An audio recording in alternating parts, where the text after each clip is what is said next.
Assalamualaikum warahmatullahi wabarakatuh. Bismillahirrahmanirrahim. Innal hamdalillah nahmaduhu wa nasta'inuhu wa nastaghfiruh wa na'udzu billahi min shururi anfusina wa sayyiati a'malina. Man yahdihillahu fala mudilla lahu wa man yudlil fala hadiya lahu. Wa ashhadu an la ilaha illallah wahdahu la syarika lahu wa ashhadu anna Muhammadan 'abduhu wa rasuluh. Ya ayyuhalladzina amanu taqullaha haqqa tuqatih wa la tamutunna illa wa antum muslimun. Ya ayyuhan nasu taqu rabbakum alladzi khalaqakum min nafsin wahidah wa khalaqa minha zawjaha wa batha minhuma rijalan katsiran wa nisaa'a. واتقوا الله الذي تساءلون به والأرحام إن الله كان عليكم رقيبا.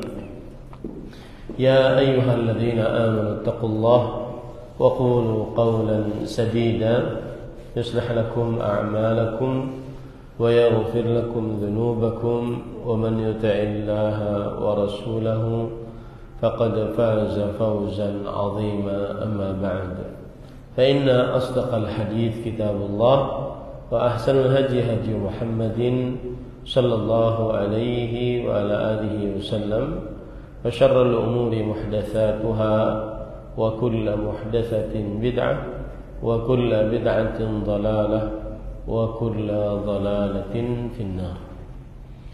Alhamdulillah, kita bersyukur pada Allah Subhanahu wa taala pada hari ini, hari Sabtu pagi menjelang siang 13 Rabiul Akhir 1445 Hijriah, kita dimudahkan oleh Allah Subhanahu wa taala untuk duduk bersama mengkaji kembali matan Al-Ghayah wa Taqrib yang ditulis oleh Fadilatul Syekh Abu Syuja' rahimahullah.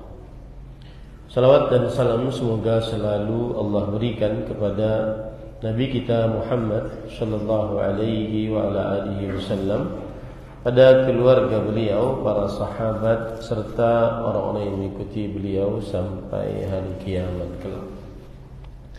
Dengan nama-nama Allah yang husna dan sifat-sifatnya yang mulia, kita berdoa, Allahumma inna nas'aluka ilman nafi'an wa rizqan tayyiban wa amalan mutaqabbala. Allahumma amin. Sebelum kita memulai, saya berharap bikin lingkaran depan, jadi biar enak melihatnya. Lingkaran aja, isi yang di sini.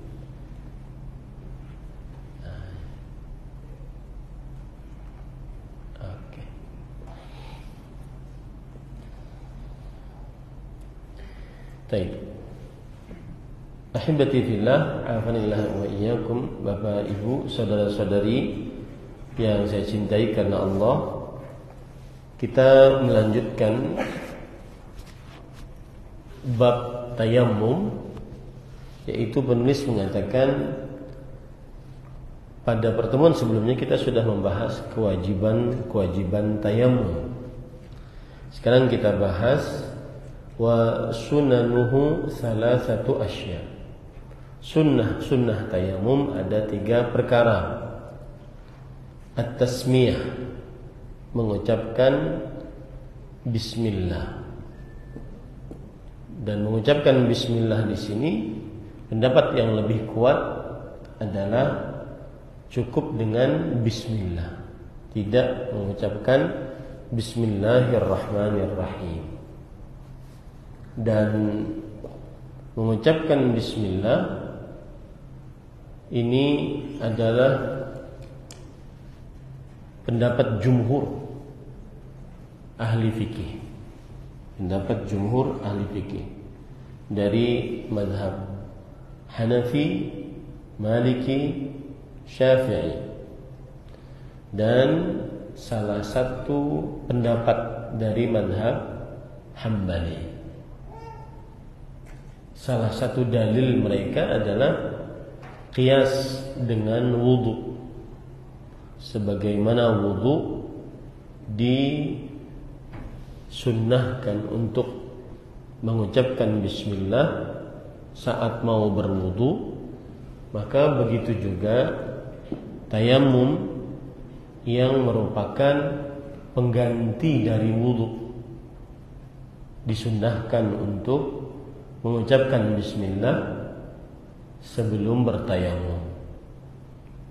Dan sekali lagi, ini adalah pendapat jumhur dari mazhab Hanafi, Maliki, Syafi'i, dan salah satu pendapat dari mazhab Hambali. Artinya mazhab Hambali tidak disunnahkan, malah diwajibkan, gitu ya.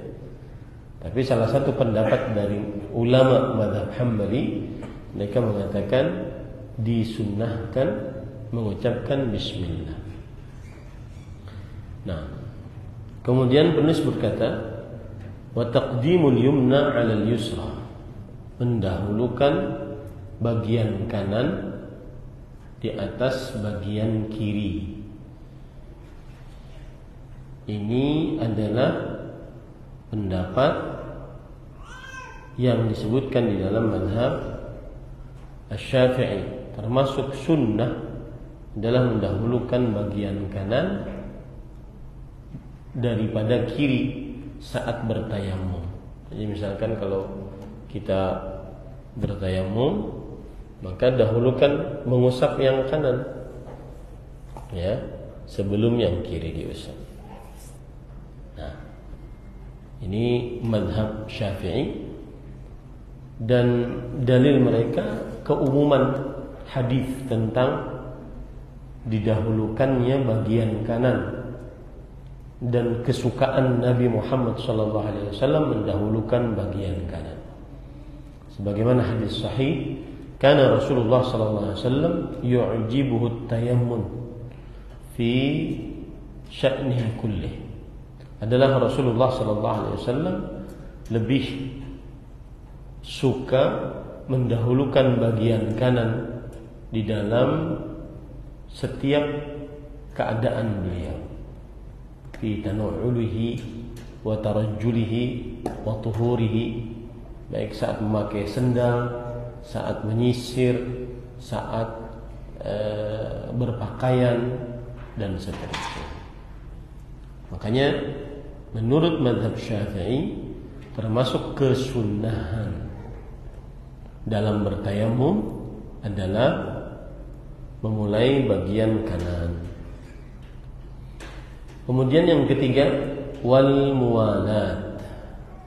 Al muwalat artinya adalah tertib sebagaimana wudu. Al muwalat artinya adalah tertib atau urutan, lebih tepatnya urutan.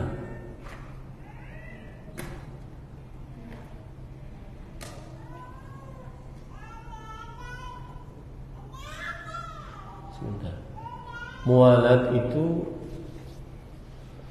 tidak mengusap bagian setelahnya sebelum bagian sebelumnya kering. Maksudnya harus langsung. Misalkan kita mengusap wajah, tidak mengusap telapak tangan dalam keadaan ini sudah lama tidak diusap. Nah, itu namanya muwalat. Itu lebih kepada tertib apa urutan? Urutan. Lebih kepada apa? Urutan. Maksudnya kalau dalam berwudu ada juga istilah tertib dan muwalat. Tertib itu berwudu sesuai dengan yang disebutkan oleh Allah dalam Al-Quran, yaitu membasuh wajah, kemudian membasuh tangan, kemudian kepala, lalu kaki. idza qumtum ila sholati faghsilu wujuhakum, jika kalian ingin sholat maka basuhlah wajah kalian, wa aydiyakum ilal marafiq, kemudian setelah itu tangan kalian sampai ke siku, wamsahu bi ru'usikum, dan usaplah kepala kalian, dan wa arjulakum ilal ka'bayn, dan basuhlah kedua kaki kalian sampai kedua mata kaki. Nah, ini namanya apa? Urutan apa tertib? Itu namanya tertib. Ya, tertib. Maksudnya harus wajah dulu, baru tangan, baru kepala, baru kaki. Tertib. Nah, ada namanya muwala, yaitu tidak mengusap kepala dalam keadaan wajah sudah kering. Itu namanya urutan. Itu namanya apa? Urutan. Nah, bertayamum juga begitu. Jangan sampai kita mengusap wajah, baru setelah itu lama baru kedua telapak tangan. Nah, ini tidak urutan. Harus urutan. Saat mengusap, saat bertayamum. Nah, ini adalah kesunahan yang ketiga, yaitu al-muwalah. Harus urutan saat bertayamum. Tidak boleh mengusap wajah lalu lama baru mengusap kedua tangan. Tidak boleh. Harus langsung berurutan. Ya, harus langsung berurutan. Ini namanya muwalah. Jangan sampai mengusap wajah, habis itu makan bakso dulu, ya, habis itu baru usap tangan. Nah, itu tidak muwalah, tidak urutan, harus urutan. Jadi ada tertib dan ada urutan. Tertib itu maksudnya sesuai dengan tertib yang disebutkan dalam Al-Quran. Ya, baik wudu atau tayamum. Urutan itu maksudnya jangan sampai membasuh anggota setelahnya dalam keadaan anggota sebelumnya sudah kering. Dalam keadaan anggota sebelumnya sudah lama dibasuh atau diusap. Nah, ini 3 kesunahan di dalam mazhab Syafi'i dalam bertayamum. Nah, di sana ada tambahan, ya, yaitu nafkhul yadain ba'da darbihima. Nah, ini tidak disebutkan di dalam matan Ghayah wa Taqrib. Apa itu? Meniup kedua tangan setelah memukul kedua tangan tersebut kepada debu yang bersih. Jadi kita pukul begini, kemudian tiup. Nah, ini menurut madhab Hanafi, Maliki, dan pendapat yang lama atau disebut dengan qaulul qadim, pendapat yang lama dari madhab Syafi'i. Salah satu riwayat dari pendapat Imam Ahmad dan juga pendapat sebagian ulama salaf, ini adalah kesunahan tayamum, meniup kedua tangan setelah memukul ke debu, ya, setelah memukul kedua tangan tersebut di atas debu. Nah, ini termasuk kesunahan yang tidak disebutkan di dalam matan Ghayah wa Taqrib, ya.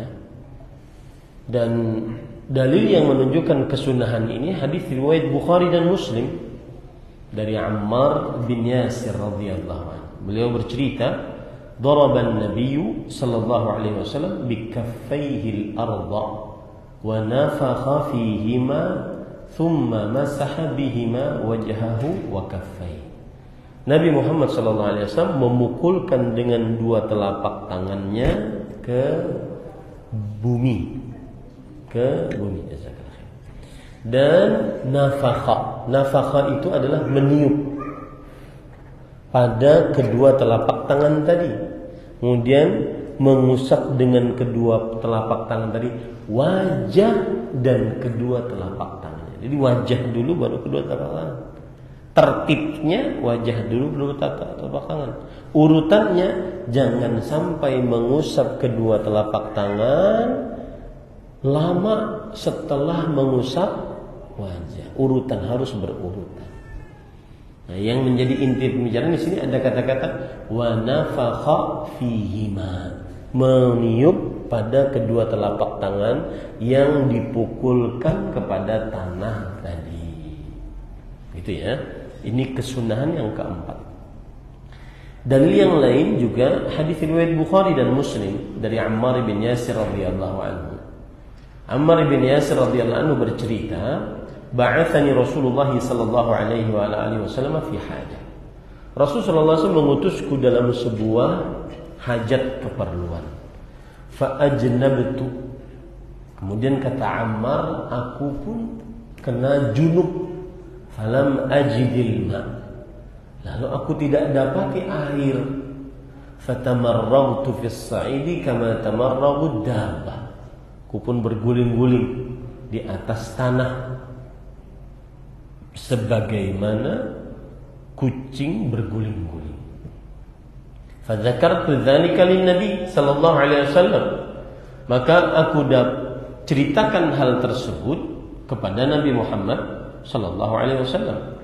Lalu beliau bersabda, "Innama kana yakfika an tasna'a hakadha." Fadaraba bikaffihi darbatan 'alal ard, thumma nafadhaha, thumma masaha bihima dhahra kaffihi bishimalihi aw dhahra shimalihi bikaffihi, thumma masaha bihima wajhahu. Kata Rasulullah SAW, jangan berguling-guling, cukup kamu begini saja contohnya. Lalu beliau memukulkan dengan telapak tangannya ke atas tanah. Kemudian nafadha itu meniup. Ya. Kemudian beliau mengusap kedua telapak tangan tersebut, punggung telapak tangan yang kiri atau punggung telapak tangan yang kanan. Jadi bisa begini, ya. Kemudian bisa begini. Kemudian baru mengusap wajahnya. Nah, para ikhwan yang dirahmati oleh Allah Subhanahu wa taala, hadis ini juga dalil bahwa termasuk kesunahan saat bertayamum adalah meniup kedua telapak tangan. Sebagian mazhab dan ulama yang tidak memasukkan itu sebagai kesunahan apa? Karena sebagian mereka berpendapat bahwa meniup itu hanya diperlukan saat ada batu-batu, pasir-pasir yang menempel. Kalau tidak diperlukan maka tidak perlu ditiup. Makanya mereka mengatakan bukan kesunahan. Tapi kita berdasarkan hadis yang ada, kita mengambil pendapat bahwa termasuk kesunahan saat bertayamum adalah meniup kedua telapak tangan. Nah, kemudian penulis mengatakan, "Walladzi yubtilu at-tayammuma thalathatu asya' ma abtala al-wudu'a wa ru'yatul ma'i fi ghairi waqti shalah war riddah." Setelah kita membicarakan kesunahan tayamum, maka penulis mengatakan yang membatalkan tayamum ada 3. Yang membatalkan tayamum ada 3.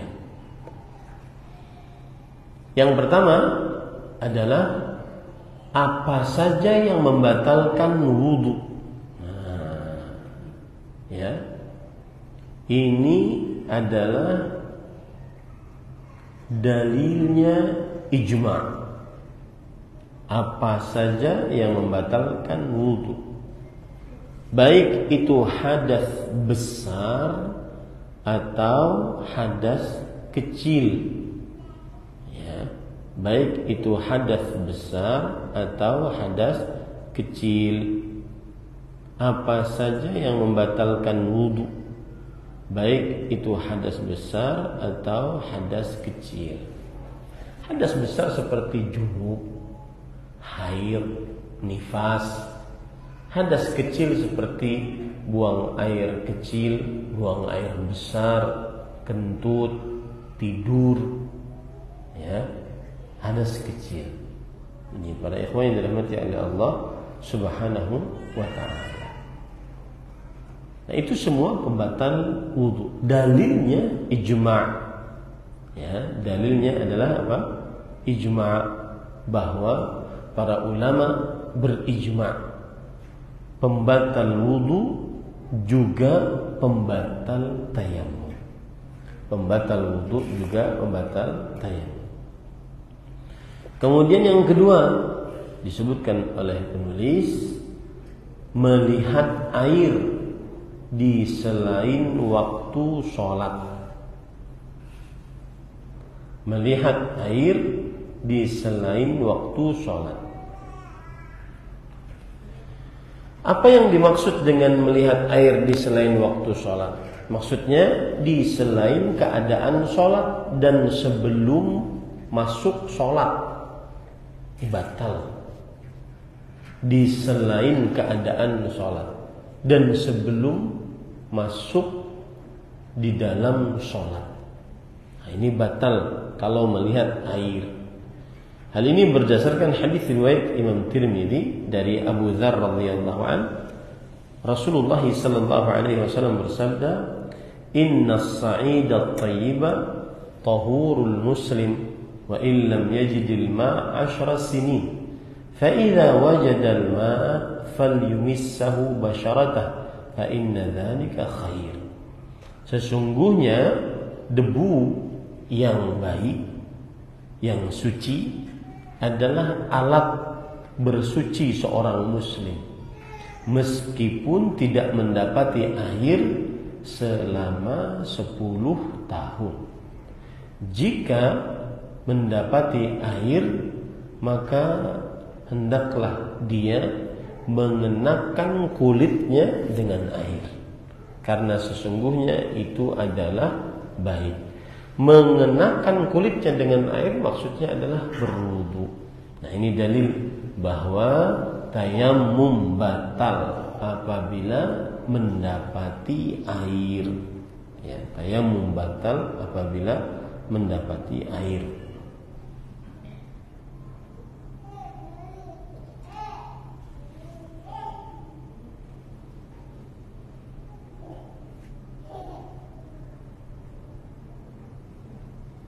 Sebentar.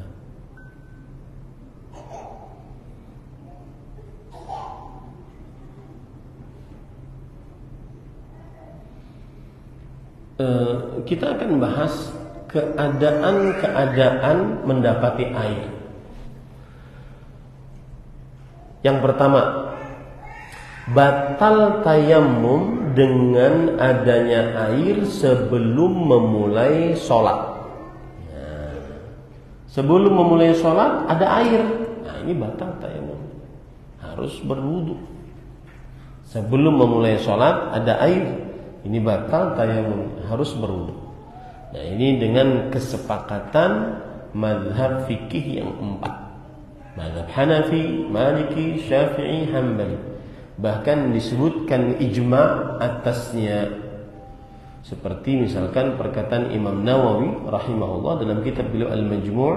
Beliau berkata, wa naqala ashabuna an Abi Salamah ibni Abdurrahman at-Tabi'i wa Sya'bi annahuma qala in ra'a al-ma'a ba'da al-faraghi min at-tayammum la yabtul. Yang artinya, dan dinukilkan oleh para ulama madhab Syafi'i dari Abu Salamah bin Abdurrahman, seorang tabi'i, dan juga Imam Asy-Sya'bi, seorang tabi'i, bahwa keduanya berkata, jika melihat air setelah bertayamum tidak batal tayamumnya. Tetapi para ikhwan yang dirahmati oleh Allah, perkataan ini disanggah dengan ijma' yang dinukilkan oleh Imam Ibnul Munzir, ajma'u ala anna man tayammama kama umir thumma wajada al-ma' qabla dukhulihi fi shalah anna taharatu tantaqid wa alayhi an yu'ida at-taharah wa yusalli. Para ulama berijma' bahwa siapa yang bertayamum sebagaimana yang diperintahkan kemudian mendapati air sebelum masuk sholat, maka kesuciannya batal. Wajib dia mengulang wudunya, bersucinya, kemudian baru bisa sholat. Makanya dikatakan dinukilkan ijma', karena ada ulama lain yang mengatakan bahwa tidak batal. Kalau seandainya orang sudah tayamum lalu mendapati air meskipun belum sholat, ada yang mengatakan tidak batal. Tapi kebanyakan para ulama mengatakan kalau dia bertayamum lalu belum sholat, kemudian dia mendapati air, maka tayamumnya batal. Dan ini pendapat yang kita kuatkan, karena ini pendapat mazhab imam yang 4, mazhab Hanafi, Maliki, Syafi'i, dan Hambali. Dalilnya apa? Surah Nisa ayat 43. Falam tajidu ma'an fatayammamu sa'idan thayyiban. Maka jika kalian tidak mendapati air, maka bertayamumlah dengan debu yang baik. Sisi pendalilan dari ayat ini menunjukkan bahwa disyariatkannya tayamum dan terikat dengan tidak adanya air. Berarti jika ada air maka tidak bertayamum. Berarti kalau sudah bertayamum dan belum sholat lalu mendapati air, maka tayamumnya batal, lalu dia bertayamum, lalu dia sholat. Gitu ya. Kemudian juga dijelaskan oleh para ulama, tayamum tidak mengangkat hadas. Akan tetapi tayamum adalah cara bersuci yang disyariatkan untuk sebuah alasan. Alasannya adalah ketika tidak ada air. Kalau sudah ada air, maka tidak boleh tayamum. Begitu ya. Nah, jadi poin pertama tentang pembatal tayamum adalah tidak ada air. Kalau ada air sebelum sholat, batal tayamumnya. Sebelum sholat ya. Baik. Sekarang kalau ada air di tengah-tengah sholat, Allahu Akbar, turun hujan di tengah-tengah sholat, maka jawabannya terjadi ikhtilaf di antara para ulama rahimahullah.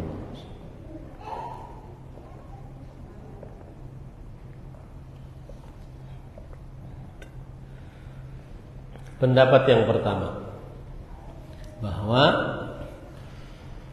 apabila mendapati air di tengah-tengah sholat, wajib membatalkan sholatnya dan berwudu, lalu dia sholat.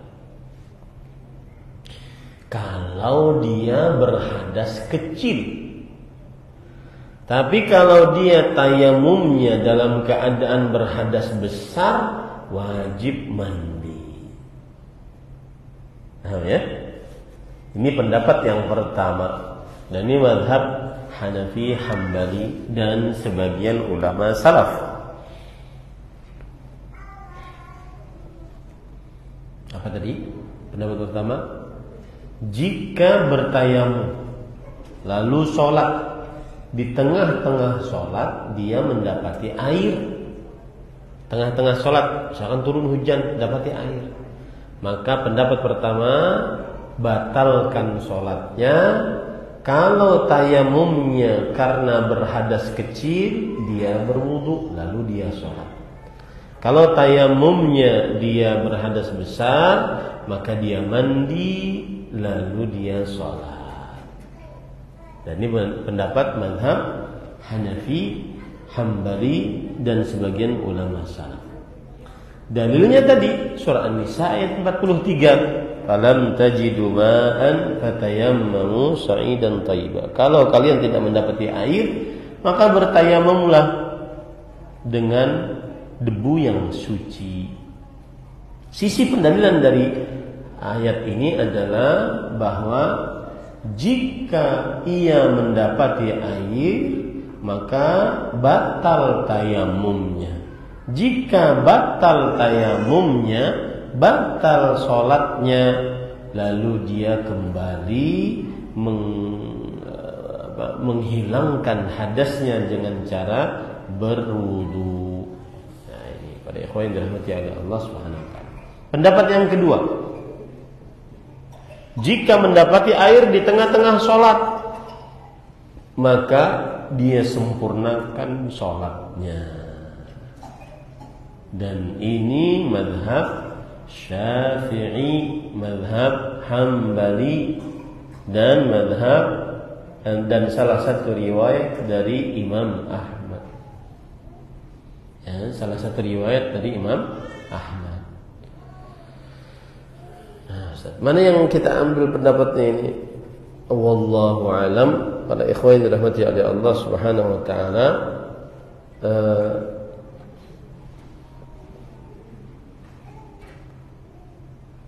silahkan pilih mana yang lebih kuat. Mana berat dua-duanya ini. Kenapa?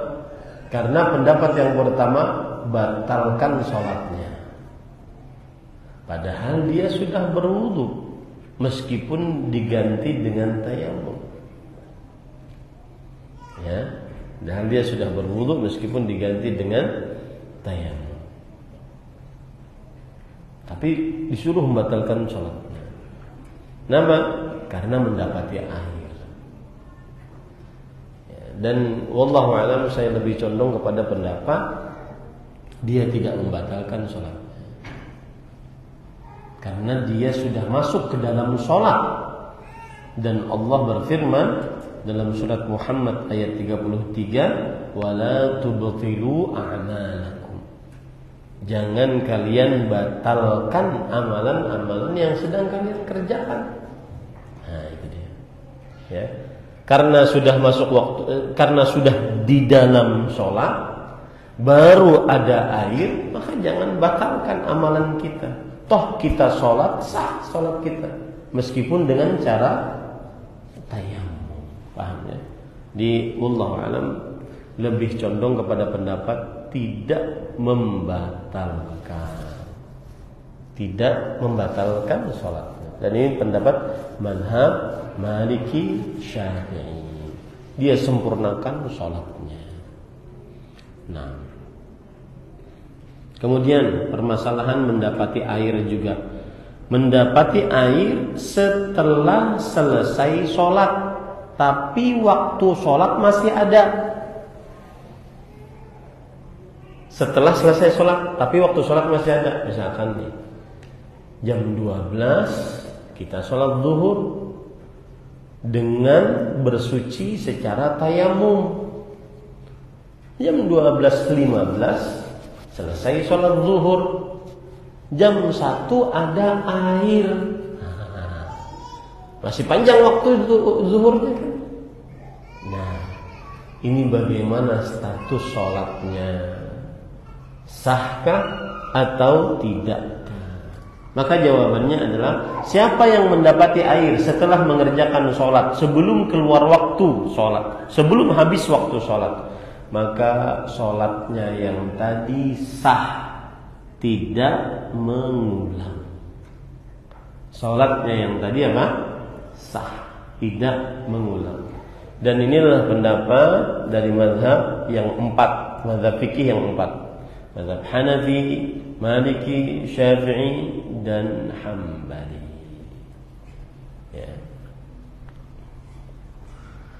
Dan salah satu dalilnya adalah athar sahabat, yaitu Abdullah bin Umar radhiyallahu anhu, annahu aqbala min al-jurf hatta idza kana bil mirbad tayammam famasaha wajhahu wa yadayhi wa shalla al-'asr thumma dakhala al-Madinah wa syamsu murtafi'ah falam yu'id as-salat.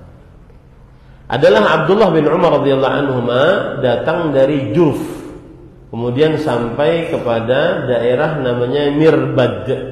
Lalu beliau bertayamum, lalu beliau mengusap wajah dan kedua tangannya. Lalu sholat asar, kemudian masuk ke kota Madinah. Dan waktu itu waktu sholat asar masih ada dan beliau tidak mengulang sholat. Kenapa? Karena beliau sudah mengerjakan sholat wajib sebagaimana yang diperintahkan, walaupun dalam keadaan bersucinya tayamum.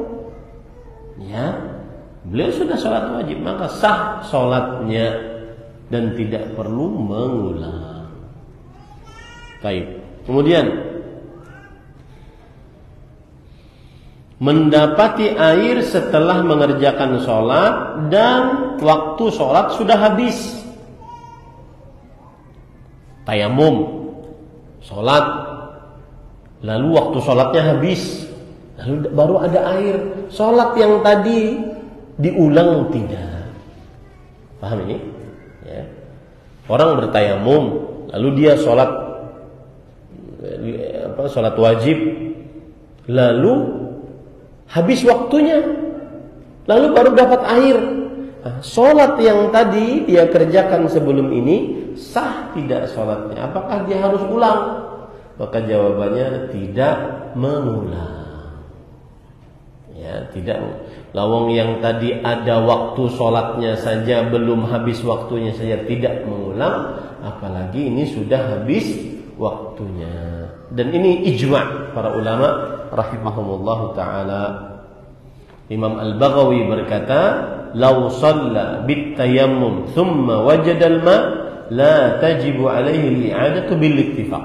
Kalau sholat dengan bersuci secara tayamum, kemudian ia mendapati air, maka tidak wajib atasnya mengulang sholatnya dengan kesepakatan para ulama. Kalau waktu sholatnya sudah habis, ya, yang waktu sholatnya belum habis saja sah sholatnya, sebagaimana yang sudah kita kuatkan tadi pendapatnya. Nah, kemudian selanjutnya para ikhwan yang dirahmati oleh Allah Subhanahu wa taala, apakah batal tayamum dengan keluarnya waktu sholat? Batal nggak tayamum? Keluarnya waktu sholat. Artinya gini, apakah setiap sholat harus tayamum? Kenapa permasalahan ini dibincangkan? Karena apakah tayamum hanya untuk satu sholat wajib saja? Paham ya? Contoh, zuhur dia tayamum, sholat zuhur tayamum. Nah, apakah sholat asar tayamum lagi? Apakah sholat maghrib tayamum lagi kalau memang belum bisa mendapati air atau belum bisa menggunakan air? Maka jawabannya adalah tidak perlu selama tidak batal tayamumnya. Tidak batal tayamum dengan keluarnya waktu sholat. Gitu ya. Ini mazhab Hanafi, kemudian mazhab Imam Ibn Taimiyah, pendapat Imam Asy-Syaukani, Imam Ibn Baz, Imam Ibn Utsaimin rahimahumullahu ta'ala. Kenapa demikian? Karena yang namanya tayamum itu salah satu cara bersuci. Maka kalau ada orang bertayamum berarti dia sudah dalam keadaan suci. Dan orang yang dalam keadaan suci tidak batal kesuciannya dengan keluar waktu sholat. Kecuali kalau batal tayamumnya. Paham ya? Paham ya? Jadi kalau seandainya ada orang bertayamum untuk sholat zuhur, sudah. Sholat zuhurnya sah. Dan dia masih dalam keadaan suci. Kalau datang adzan asar, mengulang nggak tayamumnya? Tidak. Kecuali kalau batal tayamumnya, maka dia ulang tayamumnya. Selama tidak batal, maka pada saat itu tetap dia dalam keadaan suci. Ya. Ini para ikhwan yang dirahmati oleh Allah Subhanahu wa taala.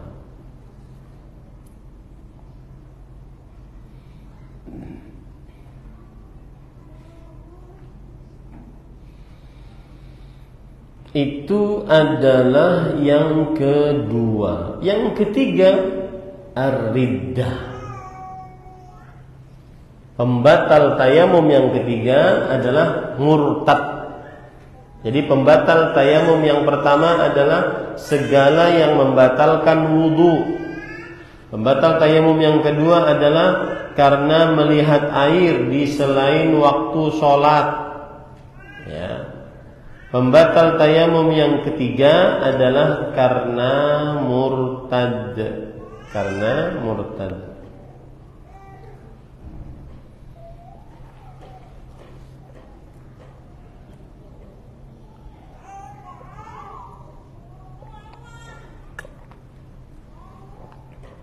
Baik. Para ikhwah yang dirahmati oleh Allah Subhanahu wa taala, dan murtad bukan hanya membatalkan tayamum, tapi menghapus seluruh pahala dan membatalkan seluruh amal saleh. Allah berfirman dalam Al-Quran, walau asyraku lahabita anhum ma kanu ya'malun. Jikalau para nabi alaihi wassalatu wassalam melakukan kesyirikan, maka akan terhapus seluruh apa yang telah mereka perbuat. Ya, kemudian juga dalam Al-Quran disebutkan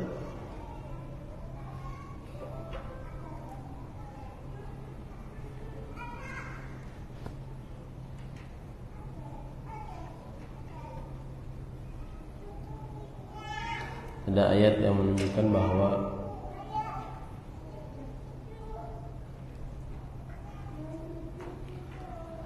yang murtad batal seluruh amalnya, bukan hanya tayamumnya, tetapi seluruh amalnya. Nah, bisa ditambahkan pembatal tayamum yang keempat adalah sanggup memakai air. Nah, ada orang bertayamum karena tidak sanggup pakai air, lalu sembuh penyakitnya, sanggup dia akhirnya memakai air, maka ini batal tayamumnya. Ya, dalilnya adalah ijma', dinukilkan oleh Imam Ibnu Qudamah, kemudian Imam Ibnu Taimiyah rahimahullahu taala. Ya. Imam Ibnu Qudamah rahimahullah berkata, wujudul ma' al-maqdur ala isti'malihi min ghairi dharar ala ma marra fi mawdhi'ihi wa huwa mubtilun tayammum kharijas salati ijma'an la na'lamu fihi khilafan. Adanya air yang sanggup untuk dipakai tanpa mendatangkan bahaya, sebagaimana yang sudah disebutkan, ini adalah pembatal tayamum. Ya, pembatal tayamum secara ijma' pendapat para ulama. Dan kita tidak mengetahui di dalamnya ada khilaf. Kita tidak mengetahui di dalamnya ada apa? Ada khilaf. Ini para ikhwan yang dirahmati oleh Allah Subhanahu wa taala. Nah, itu tadi tambahan-tambahan tentang pembatal tayamum. Jadi pembatal tayamum yang sudah kita pelajari, yang pertama apa tadi? Sesuatu yang membatalkan wudu. Kemudian yang kedua, melihat air di selain waktu sholat. Kemudian yang ketiga, murtad. Yang keempat, saat sanggup memakai air. Kemudian tadi kita tambahkan beberapa permasalahan mendapati air sebelum sholat. Maka dengan kesepakatan mazhab fikih yang empat, batal wudunya, batal tayamumnya. Kemudian mendapati air saat di tengah-tengah sholat, maka kita katakan pendapat yang kita kuatkan di majelis ini dari pendapat para ulama adalah yaitu tidak batal tayamumnya, diteruskan sholatnya, dan ini adalah mazhab Maliki, mazhab Syafi'i. Kemudian mendapati air setelah selesai sholat dan waktu sholat masih ada, nah ini juga sah sholatnya, tidak perlu mengulang sholatnya.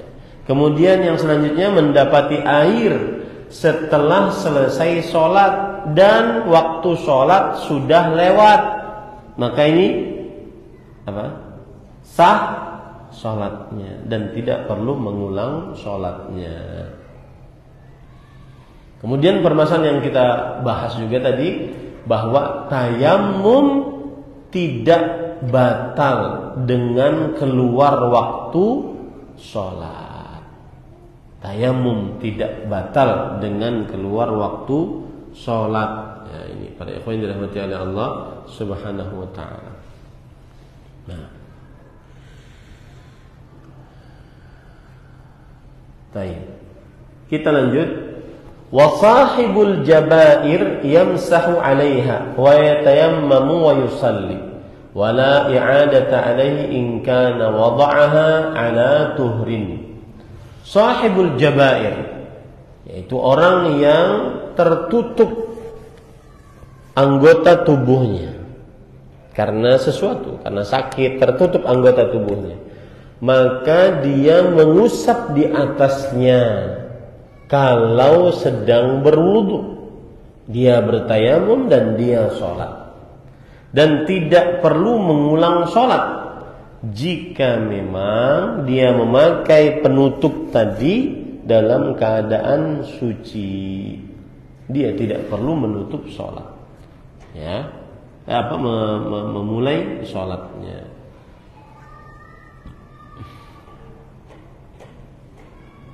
Apa maksudnya? Contoh, ada orang dia lukakah, patahkah tangannya, lalu dia pakai perban atau pakai gip, perban atau gip. Maka orang seperti ini wudu atau tayamum?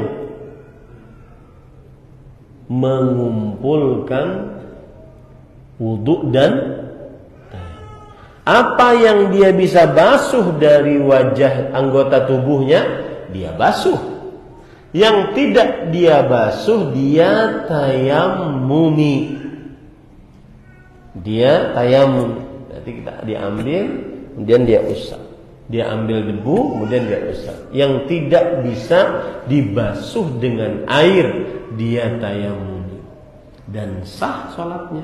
Cuma di sini ada penjelasan. Kalau dipakai penutup tadi dan ini tangannya yang ditutupi itu dalam keadaan bersuci, berarti kalau tidak dalam keadaan bersuci maka tidak bisa ditayamumi, ya. Dan pendapat ini kurang tepat. Yang penting, kalau ada anggota wudu yang tertutupi karena sesuatu, baik dengan perban, baik dengan dengan gip, ya, maka sisa anggota wudu yang lain yang bisa dibasuh dengan air wudu, dia basuh. Yang tertutupi yang tidak bisa dibasuh dengan air wudu, dia apa? Dia tayammumi. Bisa dimaklumi itu, ya. Nah, ini pada ikhwan dirahmati oleh Allah Subhanahu wa taala. Kemudian wa yatayammamu likulli fariidhah. Menurut mazhab Syafi'i, bertayamum untuk setiap sholat wajib. Padahal kita katakan apa tadi? Tayamum tidak batal dengan keluarnya waktu sholat. Nah, menurut mazhab Syafi'i enggak. Tayamum wajib untuk setiap sholat wajib. Untuk setiap sholat wajib. Ini menurut mazhab Syafi'i. Mereka punya dalil. Dalilnya hadis riwayat Imam Baihaqi dari Abdullah bin Umar radhiyallahu anhuma. Beliau bercerita, yatayammamu likulli salatin wa illam yuhdits. Hendaknya dia bertayamum untuk setiap sholat meskipun tidak berhadas. Di sholat zuhur tayamum, sholat asar tayamum, sholat maghrib kalau belum dapat air, kalau tidak bisa menggunakan air tayamum lagi. Bertayamum di setiap sholat meskipun tidak batal wudunya. Ya, ini para ikhwan yang dirahmati oleh Allah Subhanahu wa taala. Ini menurut mazhab Syafi'i.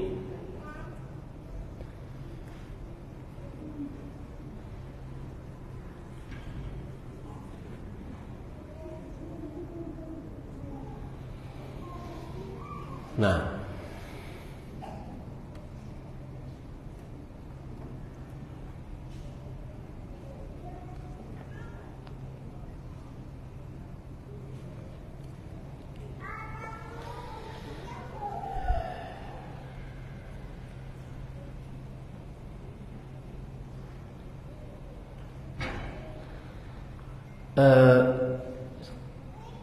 mazhab Syafi'i berpendapat setiap sholat wajib tayamum.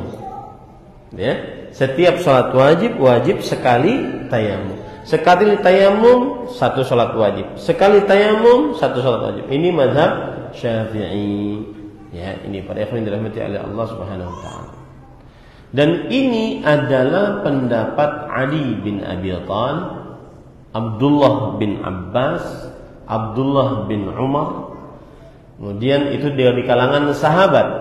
Dan ini juga pendapat Ibrahim bin Yazid An-Nakha'i, Qatadah bin Da'amah As-Sadusi, Rabi'ah bin Aslam, Yahya Al-Ansari, Laith. Ini dari kalangan tabi'i. Ya. Jadi ini pendapat yang dikuatkan oleh mazhab Imam Syafi'i. Pendapat yang pertama adalah pendapat Imam Ahmad, pendapat Al-Hasan Al-Basri, pendapat Imam Abu Hanifah, pendapat Sa'id bin Musayyib dari kalangan tabi'in, Imam Az-Zuhri dari kalangan tabi'in berpendapat bahwa satu tayamum bisa berkali-kali sholat selama tidak batal tayamumnya. Satu tayamum bisa berkali-kali sholat selama tidak batal tayamumnya. Mereka dalilnya apa? Dalilnya adalah bahwa tidak ada batasan. Satu kali tayamum, satu kali sholat wajib, nggak ada batasan. Ya, tidak ada batasan dalam dalil syar'inya. Pokoknya tayamum pengganti wudu. Maka begitu juga wudu. Wudu buat bisa berkali-kali sholat wajib. Nah, ini pendapat pertama. Pendapat salah satu riwayat dari Imam Ahmad, kemudian Imam Abu Hanifah, Imam Sa'id bin Musayyib, Imam Az-Zuhri, Al-Hasan Al-Basri, dan seterusnya. Pendapat yang kedua tadi mazhab Syafi'i, satu tayamum, satu sholat wajib. Apa dalil mereka? Dalil mereka adalah perkataan sahabat. Perkataan siapa? Sahabat. Seperti perkataan Abdullah bin Umar tadi, bahwa satu tayamum, satu sholat. Juga perkataan Abdullah bin Abbas, minas sunnah alla yusalli bitayammum illa maktubah wahidah thumma yatayammamu lil ukhra. Termasuk sunnah tidak sholat dengan tayamum kecuali satu sholat wajib saja. Lalu nanti kemudian dia bertayamum kembali untuk sholat wajib lainnya. Dan para ulama mengatakan apabila ada perkataan para sahabat mengatakan minas sunnah, ini berarti seperti hadis sahih menurut para ahli hadis dan para ahli ilmu usulul fiqh. Jadi kayak apa ya? Ya, satu tayamum boleh sholat wajib beberapa kali, atau satu tayamum satu sholat wajib saja. Di hadapan kita ada dalil umum, tidak ada pembatasan. Tapi di hadapan kita ada perkataan sahabat. Nah, bingung lah. Ustaz, dalam keadaan seperti ini bagaimana Ustaz? Maka jawabannya adalah perkataan sahabat tidak ada yang menyelisihinya. Apalagi di situ disebutkan minas sunnah, termasuk sunnah. Maka tidak mengapa kalau dia mengambil perkataan sahabat tersebut. Yaitu apa tadi? Satu tayamum, satu sholat. Akan tetapi bersandar kepada dalil umum tidak mengapa. Nah, pendapat pian bingung saya. Ya itu Bang. Jadi kalau ada orang mengambil pendapat mazhab Syafi'i, satu kali sholat, satu kali tayamum, satu kali sholat wajib, berarti jangan heran, itu pendapat ulama sahabat Abdullah bin Umar, Abdullah bin Abbas. Tapi kalau seandainya ada orang juga mengambil pendapat satu kali tayamum boleh dan sah mengerjakan sholat wajib beberapa kali, maka dia berarti berdalil dengan keumuman dalil yang tidak ada pembatasan. Ya, ini jadi kita bisa memakluminya dari situ. Ya, ini para ikhwan yang dirahmati oleh Allah Subhanahu wa taala.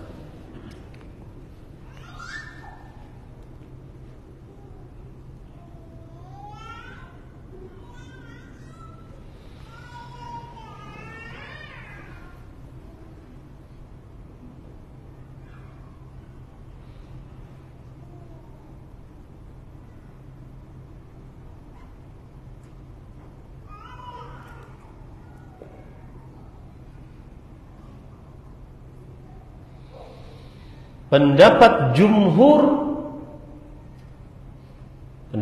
itu yang tadi satu tayamum, satu sholat. Pendapat jumhur ini lebih hati-hati. Kenapa? Karena dua pendapat ini sepakat bahwa satu tayamum, satu sholat. Sepakat itu dua pendapat ini. Satu tayamum, satu sholat. Yang mereka tidak sepakat adalah satu tayamum untuk banyak sholat. Ini yang tidak sepakat. Makanya pendapat jumhur satu tayamum, satu sholat ini lebih hati-hati.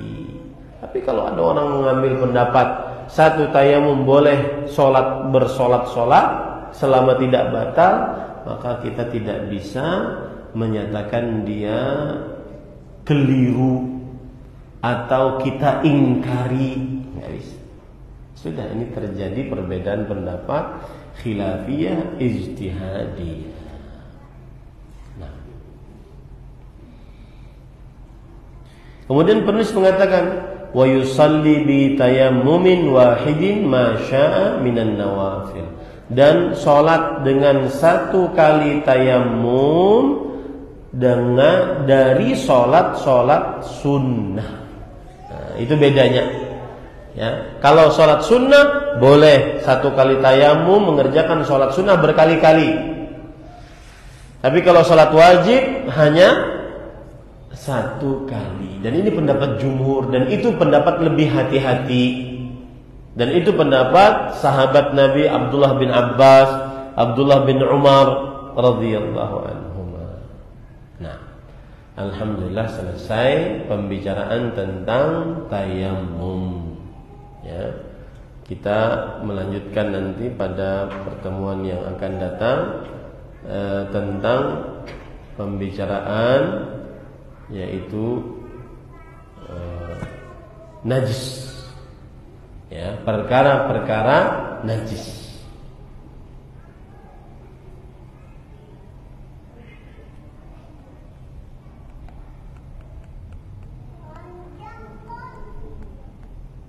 Nah, alhamdulillah. Baik. Boleh bertayamum dalam keadaan di rumah sakit dalam keadaan memakai peralatan medis sementara ada air. Maka jawabannya, kapan diperbolehkan tayamum? Ketika tidak ada air, satu. Yang kedua, ketika tidak bisa menggunakan air. Nah, saya lihat pertanyaan ini adalah jika memang ada anggota wudu yang masih bisa dibasuh, maka basuhlah. Yang lainnya ditayamumi. Tapi kalau memang tidak bisa anggota wudunya seluruhnya dibasuh, maka bertayamumlah. Paham ya? Sampai wajah, kepala, semuanya ada alatnya sini, ada alat sini. Pokoknya seluruh anggota wudunya ditutup dengan alat-alat medis. Maka pada saat itu apa? Bertayamum. Kalau tidak sanggup juga ditayamumi, maka pada saat itu dia sholat sesuai dengan kemampuannya.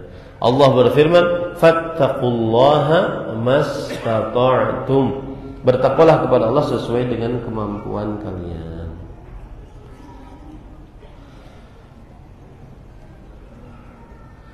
Mohon pandangan Ustadz, apa itu Dewan Fatwa Perhimpunan Al-Irsyad?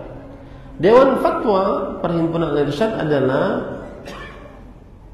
kumpulan para ustadz, terutama yang bergelar doktor S3 dari Universitas Islam Madinah.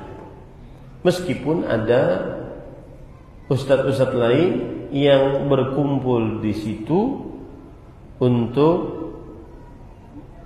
bergabung dengan Dewan Fatwa selain dari lulusan Universitas Islam Madinah. Dan Dewan Fatwa ini, sepengetahuan pendek saya, di bawah Perhimpunan Al-Irsyad, sebuah organisasi kemasyarakatan namanya Perhimpunan Al-Irsyad. Dia ada yayasan ataupun ormas Al-Irsyad, ada yayasan atau ormas Perhimpunan Al-Irsyad. Itu yang saya ketahui, wallahu a'lam.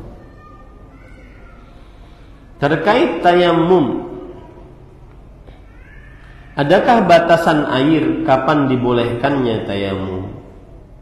Atau melihat atau mendapati air sebanyak apakah baru bisa dikatakan membatalkan tayamum sebelum sholat. Tadi sudah kita katakan bahwa apabila mendapati air sebelum sholat maka batal tayamumnya. Hendaknya dia tayamum lalu dia sholat. Kalau dia mendapati air di tengah-tengah sholat, maka pada saat itu dia teruskan sholatnya dan sah sholatnya, tidak perlu mengulang. Kalau dia mendapati air setelah selesai sholat, tapi waktu sholat masih ada, sah juga sholatnya, tidak perlu dia mengulang sholatnya. Kalau dia mendapati air dalam keadaan dia sudah sholat dan waktu sholatnya sudah habis, maka sah juga sholatnya, tidak perlu dia mengulang sholatnya. Jadi batasannya tadi sebelum sholat atau setelah sholat. Nah, apakah benar kita khususnya perempuan pada saat mandi junub harus melakukan 2 kali penyucian? Yang pertama tayamum dan kedua berwudu. Setelah itu mandi wajib? Jawabannya tidak. Apabila seseorang baik laki-laki atau perempuan ingin mandi junub, maka dia membasuh kemaluannya dulu, baru setelah itu membasuh kedua telapak tangannya karena baru membasuh kemaluannya, baru setelah itu dia berwudu, baru setelah itu dia mandi. Ya, seperti itu. Wallahu a'lam. Adapun dia harus tayamum dulu baru wudu lagi setelah tayamum, saya belum tahu ada peraturan dan syariat seperti itu. Allahu a'lam. Jika mengikuti pelatihan di kawasan berair, jika sampai waktu sholat tetap harus berwudu atau cukup bertayamum? Maksudnya gimana nih? Mengikuti pelatihan di kawasan berair, apakah tetap harus wudu atau cukup bertayamum? Pahamlah pian pertanyaannya. Hah?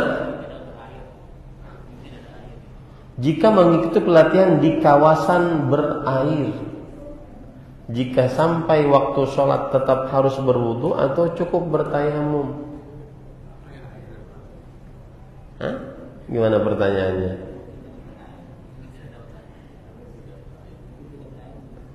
Jika mengikuti pelatihan di kawasan tidak berair gitu ya, jika sampai waktu sholat tetap harus berwudu atau cukup bertayamum? Maka jawabannya tadi, tayamum itu diperbolehkan karena 2 hal: tidak mendapati air dan tidak sanggup menggunakan air.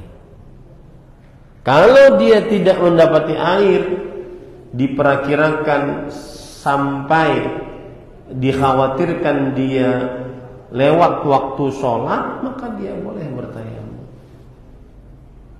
Dikhawatirkan lewat waktu sholatnya, boleh dia bertayamum ya, karena tidak mendapati air. Wallahu a'lam. Nah, ada lagi? Ada bapak-bapak ingin tanya? Pada ini saya sudah umumkan tadi pagi. Mungkin kita akan melanjutkan pelajaran ini di bulan Januari nanti. Karena November saya nggak datang, Desember ada umroh insyaallah. Akhirnya Januari bisa. November ada pernikahan Ustaz Syukron. Jadi tidak ke Samarinda gitu. Kita mau ke Panajam, Pasir. Ya, Grogot lah, Grogot. Nah, jadi tentang najis ya, kita pelajari bulan Januari kalau masih hidup. Ya, itulah repotnya sekali sebulan ya, tapi memang bisanya cuma situ.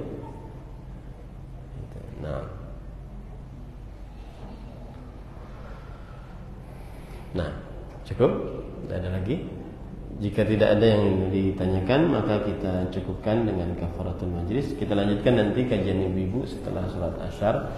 Sallallahu Nabi Muhammad walhamdulillahirabbil alamin. Subhanakallah bihamdik asyhadu an la ilaha illa anta astaghfiruka wa atubu ilaik. Wassalamualaikum warahmatullahi wabarakatuh.